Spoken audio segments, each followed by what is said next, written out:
वंदे मातरम दोस्तों, स्वागत करता हूं मैं आप सबका एक बार फिर से आपके अपने चैनल में। दोस्तों दिन भर क्या रहा स्पेस, डिफेंस और इंटरनेशनल गलियारे से हम इस वीडियो में एक एक करके एनालिसिस करते हैं। तो चलिए शुरू करते हैं। यहाँ पे सबसे पहले डिफेंस अपडेट की बात करते हैं तो वो थल सेना प्रमुख जनरल एमएम नरवणे को लेकर आ रही है। जैसे कि आप सभी को मालूम है कि आर्मी चीफ नेपाल के दौरे पर है और उन्होंने वहाँ के प्रधानमंत्री केपी शर्मा ओली और राष्ट्रपति विद्यादेवी भंडारी के साथ मुलाकात की। इसके बाद आर्मी चीफ मनोज मुकुंद नरवणे को general of the Nepal army के मानद उपाधि से सम्मानित किया गया है। और ये चीन के साथ चल रही तनातनी के बीच एक बड़ा अवसर देखा जा सकता है भारत की तरफ से, और इससे चीन को मिर्ची लगना स्वाभाविक है, क्योंकि जहां एक तरफ चीन नेपाल को भड़का रहा था, लेकिन अब नेपाल को ये बात समझ में आ गई है कि भारत के बिना उसका काम नहीं चलने वाला है। अगली खबर की बात करते हैं तो भारतीय नौसेना को लेकर आ रही है। भारतीय नौसेना के जहाज विक्रमादित्य और अमेरिका के सुपर कॉर्पर निमित्ज के साथ ऑस्ट्रेलियाई और जापानी नौसेना के दो विध्वंसक यानी कि डिस्ट्रॉयर गोवा तट पर 17 से 20 नवंबर तक मालाबार वॉर्स गेम्स के हिस्से के रूप में एक पूर्ण यानी कि कंप्लीट स्पेक्ट्रम का अभ्यास करेंगे। दोनों ही विमान वाहक पोत, जिसमें विक्रमादित्य के MiG-29 और अमेरिका के निमित्ज का F-18 फाइटर जेट एक साथ युद्ध अभ्यास करेंगे। इसके अलावा क्वाड सदस्य 20 में हिस्सा लेंगे। यह अभ्यास फारस की खाड़ी और अरब सागर के बीच के क्षेत्र में गश्त करने वाले कम से कम 70 विदेशी युद्धपोतों के साथ काफी भीड़ भाड़ वाले माहौल में होगा। पीपुल लिबरेशन आर्मी नौसेना की युद्धपोत आसपास के क्षेत्र में नहीं है, लेकिन वो काफी दूर भी नहीं है। विश्लेषकों के अनुसार भारतीय नौसेना ने अपने दूसरे परमाणु संचालित बैलिस्टिक मिसाइल पनडुब्बी INS अरिघट और स्वदेशी विमान वाहक पोत INS विक्रांत को चालू करने की उम्मीद की है। भारत अगले साल मलक्का स्ट्रेट से लेकर अदन की खाड़ी तक और इससे आगे तक की शक्ति को हासिल कर सकेगा। यानी कि स्वाभाविक तौर पर अब चीन की परेशानी बढ़ने वाली है और दोनों ही युद्धपोत एक साथ अभ्यास करेंगे, जो कि ये दर्शाता है कि अमेरिका और भारत चीन की किसी भी चुनौती का मुंह तोड़ जवाब देने के लिए तैयार हैं।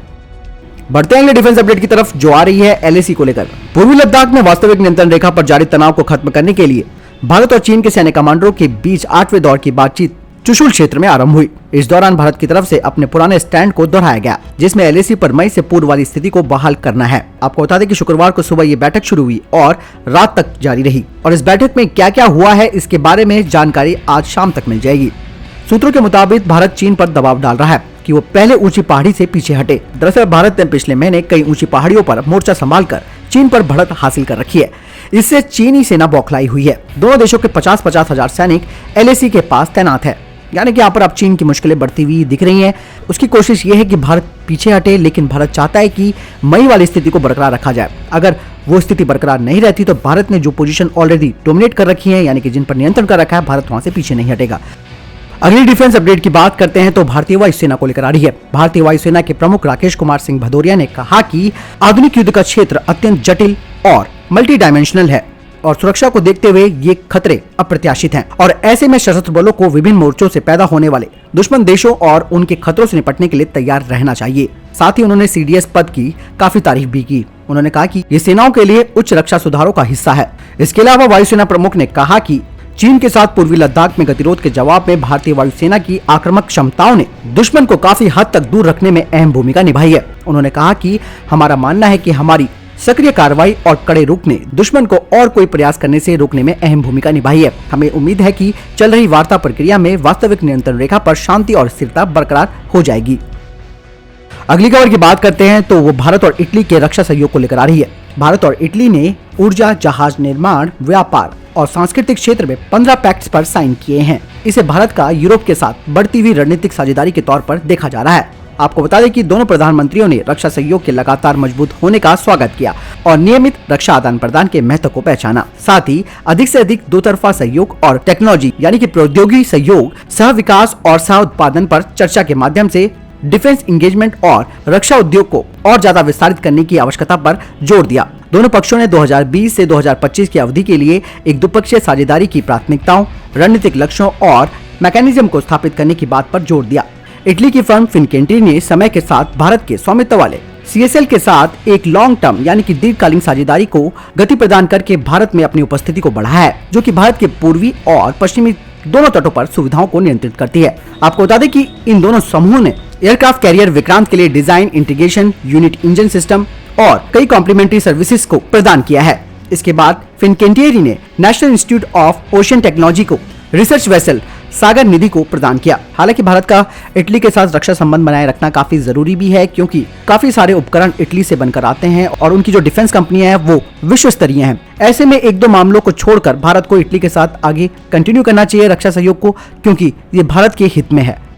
अगली खबर की बात करते हैं तो इंडियन एयरफोर्स को लेकर आ रही है। इंडियन एयरफोर्स लीज पर 6 एयरबस A330-200 MRTT को ले सकती है। Air defence and space on air tanker company जो कि Airbus A330 multi role tanker transport को वेट और ड्राई लीजिंग उपलब्ध कराती है सिविल और मिलिट्री ऑपरेशन के लिए। उनके साथ भारतीय वायुसेना 2021 में 6 एयरबस A330 MRTT को लीज पर लेने का विचार कर रही है। इस वर्ष की शुरुआत में भारत सरकार ने रक्षा अधिग्रहण प्रक्रिया 2020 में अपने संशोधित मसौदे में सैन्य उपकरण को पट्टे पर देने का प्रस्ताव किया था, जो कि सेना को सीमित अवधि के लिए आवश्यक महंगे प्लेटफॉर्मों को रखने और संचालित करने में सक्षम बना सकता है। हालांकि दोस्तों, जैसे कि आप सभी को मालूम है कि इंडियन एयरफोर्स को इस वक्त इस तरीके के एयर टैंकर की खासी जरूरत है, क्योंकि भारत IL-76 प्लेटफॉर्म का इस्तेमाल कर रहा है, खासकर की एयर टैंकर के रूप में। लेकिन इस वक्त जिस तरीके से भारतीय वायुसेना की ताकत बढ़ रही है, ऐसे में मिड एयर रिफ्यूलिंग एक बहुत बड़ी आवश्यकता है और ऐसे में इस तरीके के एयर टैंकर विमानों का अधिक संख्या में होना भारत के लिए बेहद आवश्यक है।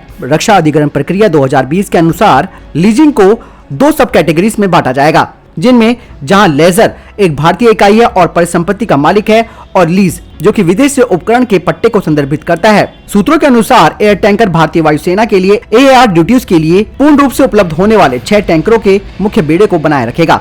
भारतीय वायुसेना ड्राई या फिर वेट पट्टे को चयन कर सकती है।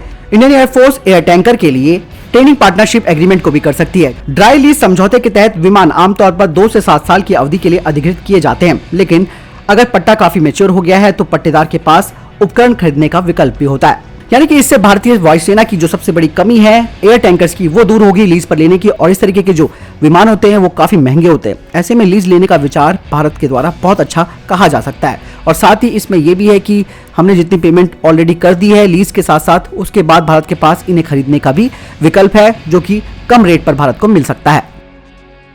अगली खबर की बात करते हैं तो रूस को लेकर आ रही है। ऐसा कहा जा रहा है कि रूस के राष्ट्रपति व्लादिमीर पुतिन इस्तीफा दे सकते हैं। पिछले करीबन 20 साल से रूस पर राज कर रहे व्लादिमीर पुतिन अगले साल की शुरुआत में अपने पद से इस्तीफा दे सकते हैं। सूत्रों ने दावा किया है कि पुतिन से इस्तीफा देने की अपील उनके परिवार ने की है। दावा किया जा रहा है कि पुतिन पार्किंसन की बीमारी से जूझ रहे हैं। हाल ही में आई तस्वीरों के बाद पुतिन की बीमारी की अटकलें और तेज हो गई है। सूत्रों के अनुसार पुतिन का जो परिवार है उनका रूसी राष्ट्रपति पर गहरा प्रभाव है। ऐसा कहा जा रहा है कि जनवरी तक सत्ता किसी और को पुतिन सौंप सकते हैं। साथ ही कहा जा रहा है कि पार्किंसन की बीमारी से जूझ रहे हालिया तस्वीरों से उनकी बीमारी के लक्षण दिखाई दे रहे हैं। राष्ट्रपति पुतिन हाल ही में लगातार अपने पैर इधर से उधर करते हुए देखे गए थे। अगली खबर इसरो को लेकर आ रही है। इसरो ने अर्थ ऑब्जर्वेशन सैटेलाइट EOS-1 को सफलतापूर्वक लॉन्च कर दिया है। इसके साथ ही भारत ने 9 विदेशी कस्टमर के सैटेलाइट्स को भी लॉन्च किया। इन उपग्रहों को श्रीहरिकोटा स्थित सतीश धवन अंतरिक्ष केंद्र में भारतीय उपग्रह प्रक्षेपण यान PSLV-C49 से इसके 91 यानी कि 51वें अभियान में प्रक्षेपित किया गया। लॉन्चिंग की उल्टी गिनती शुरू होते ही इसरो ने कहा कि इस उपग्रह का इस्तेमाल रक्षा, कृषि, अन्य और आपदा प्रबंधन में किया जाएगा। इसरो ने बताया कि दूसरे देशों के उपग्रहों को अंतरिक्ष विभाग के न्यू स्पेस इंडिया लिमिटेड के साथ वाणिज्यिक समझौतों के तहत लॉन्च किया गया है। तो आपको बता दें कि चाइनीज वायरस महामारी के बीच इसरो का इस साल का ये पहला अभियान है। तो दोस्तों, ये थे अभी तक के टॉप डिफेंस और स्पेस अपडेट्स। वीडियो के संबंध में प्रश्न जवाब या आपका सवाल है, आप जरूर हमें कमेंट करके बताएं। साथ ही आप में से जो लोग हमारे चैनल पर नए हैं वो इस चैनल को सब्सक्राइब करना ना भूलिएगा। मिलता हूं आपको नए वीडियो के साथ, तब तक अपना ख्याल रखिएगा। जय हिंद, जय भारत।